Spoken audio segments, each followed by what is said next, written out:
Every year with San Francisco, there seems to be some type of quarterback controversy, and this year is no different.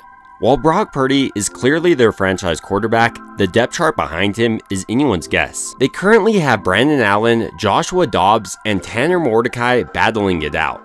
Brandon Allen is the typical Shanahan vet quarterback. He'll execute the offense, but really not much more. Think of maybe Brian Hoyer. In contrast, Joshua Dobbs offered explosive plays both for the Cardinals and Vikings last year, but he also had costly turnovers.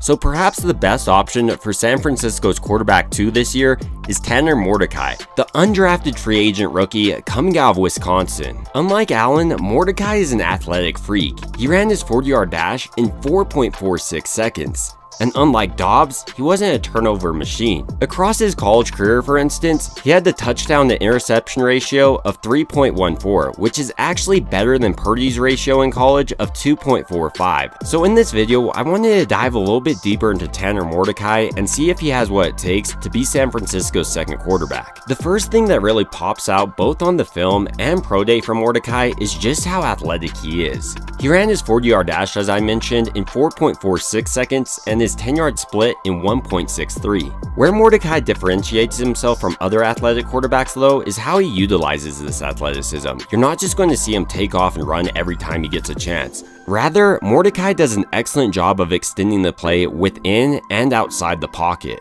And I really think this is what San Francisco is coaching into their quarterbacks. When you watch how Brock Purdy plays, for instance, he's not taking off for like little 5-yard gains, even though he could.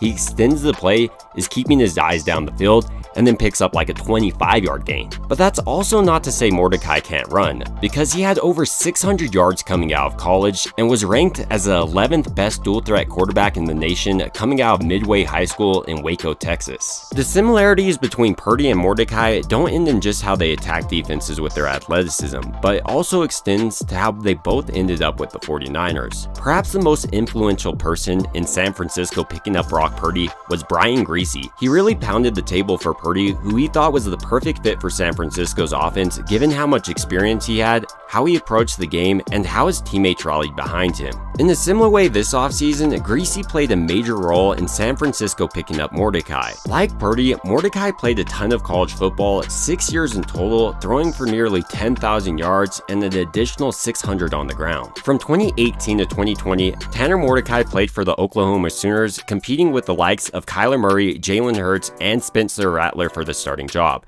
And while he was never able to fully take over the job, he looked pretty solid in his opportunities. Once Mordecai did receive the opportunity to start after transferring to the SMU Mustangs in 2021, he never looked back. During 2 years with SMU, he put up 7,152 passing yards and 72 touchdowns to just 22 interceptions. Then during his sole year in Wisconsin in 2023, he continued to play lights out, putting up the most yards and touchdowns he had on the ground in a single year with 302 and 4 respectively. I think one of the better parts about seeing Mordecai in so many different offenses is seeing how quickly he can pick up an offense and remain productive in it. He consistently made solid decisions and had a high completion percentage as well as low interceptions, despite which offense he played on. Across his entire career, for instance, he had a completion percentage of 66.4%. Overall, I think one of the most important things a quarterback can have is experience, and Mordecai definitely has it, and that's why Brock Purdy was able to jump in the NFL and be successful quickly.